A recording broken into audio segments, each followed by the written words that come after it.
तर राष्ट्रवादी अजित पवार गटाची एक महत्त्वाची बैठक पार पडली आहे। या बैठकीमध्ये आगामी विधानसभा परिषद निवडणूक आणि विधानसभेच्या दृष्टीने रणनीती आखण्यात आली।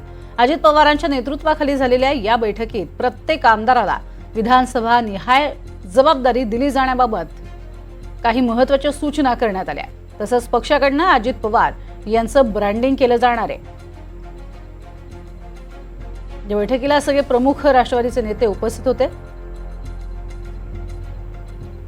ग्राफिक्सच्या माध्यमातून पाहूयात कशा पद्धतीनं बैठकी दरम्यान काय निर्णय झालाय। अजित पवारांची रणनीती। राष्ट्रवादी काँग्रेसच्या बैठकीत ठरला विधानसभेचा रोडमॅप। पुढच्या 90 दिवसात विधानसभा निवडणुकीचा प्लॅन राबवला जाणार। प्रत्येक आमदाराला विधानसभा निहाय जबाबदारी दिली जाणार। पक्षाकडून अजित पवार यांचं ब्रँडिंगही केलं जाणार। शब्दाला पक्का अजितदादा अशा आशयाचं कॅम्पेन राबवलं जाणार।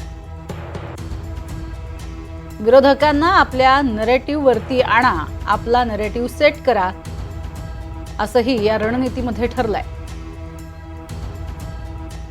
अर्थसंकल्पात अजितदादांनी केलेल्या योजना लोकांपर्यंत पोहोचवा, त्याचा फायदा लोकांना करून द्या, असंही म्हटलंय।